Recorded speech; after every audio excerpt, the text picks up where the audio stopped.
ವೈಕಂಪಳ್ಳಿ ಡೈರಿಲಿ ಇಷ್ಟೆಲ್ಲ ಗಲಾಟೆ ಆಗಿದೆ. 40 ಲೀಟರ್ ಹಾಲು ರೋಡ ಚೆಲ್ಲಿದ್ದೀನಿ. ನೆಲಮಂಗಲ ತಾಲೂಕಿನ ನಿಜಗಲ್ ಕೆಂಪುಹಳ್ಳಿಯಲ್ಲಿ ಹಾಲಿನ ಗುಣಮಟ್ಟ ಬಾರದ ಹಿನ್ನೆಲೆ ರೈತರಿಂದ ಆಕ್ರೋಶ ವ್ಯಕ್ತವಾಗಿದೆ. ರೈತ ಹರೀಶ್ ಎಂಬಾತ ಹಾಲಿನ ಗುಣಮಟ್ಟ ಡಿಗ್ರಿ ಬಂದಿಲ್ಲ ಅಂತ ನೆಲಕ್ಕೆ ಹಾಲು ಚೆಲ್ಲಿ ಆಕ್ರೋಶ ವ್ಯಕ್ತಪಡಿಸಿರುವ ಘಟನೆ ನಡೆದಿದೆ. ಅತಿಯಾದ ಬಿಸಿಲಿನಿಂದ ಹಾಲಿನಲ್ಲಿ ಕೊಬ್ಬಿನ ಅಂಶ ಕುಸಿತವಾಗಿದೆ. ಡೈರಿ ಸೆಕ್ರೆಟರಿ ಹಾಗೂ ಮಂಡಳಿ ವಿರುದ್ಧ ಆಕ್ರೋಶ ಹೊರಹಾಕಿದ ರೈತ.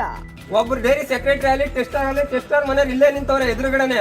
ಅವ್ರಾಗ್ಲಿ ಯಾರಾಗ್ಲಿ ಅಧ್ಯಕ್ಷರಾಗ್ಲಿ ಒಬ್ರು ಬಂದಿಲ್ಲ. ಇಲ್ಲಿ ಏನೋ ಅವ್ರ ಉದ್ದೇಶ ಏನ್ ಮಾಡ್ಕೊಳಕತ್ತದೆ ಮಾಡ್ಕೊಳ್ಳಿ ಬಿಡು, ಕಾನೂನು ರೀತಿ ನೋಡೋಣ ಅವರ ನಾವು ಅಂತಾರೆ. ಕಾನೂನು ರೀತಿ ಏನೈತೆ ಕಾನೂನು ಕ್ರಮ ಆಗ್ಲೇಬೇಕು. ಬೈರೇಗೌಡರು ಬರ್ಲೇಬೇಕು ಇಲ್ಲಿಗೆ.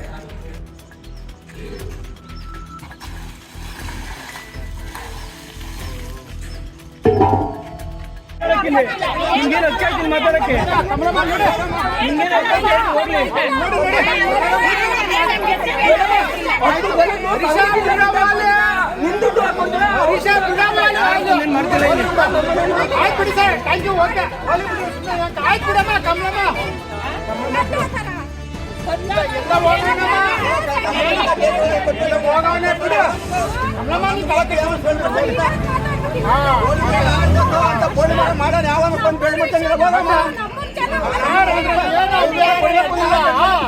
ಅದೇ ಹಿಂಗೆ ಗೊತ್ತಾ ಇಲ್ಲ ಅನ್ಬಿಟ್ಟು SMS ಕೊಡ್ತಾ ಇಲ್ಲ ಅನ್ಬಿಟ್ಟು ಇದು ಮಾಡಿರೋ. ಇವತ್ತು ಮಾಡಿರೋ 10 ವರ್ಷದಿಂದ ಇದೇ ಗೋಳಾಗಿತ್ತು.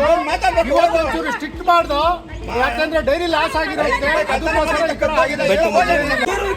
ಉಪ್ಪ ಹಾಕೊಂಬಂದು ಯಾವ್ದು ಹಾಲು ಹಾಕಿಲ್ಲ. ಅಧ್ಯಕ್ಷ ಹೇಳ್ಬೇಕು,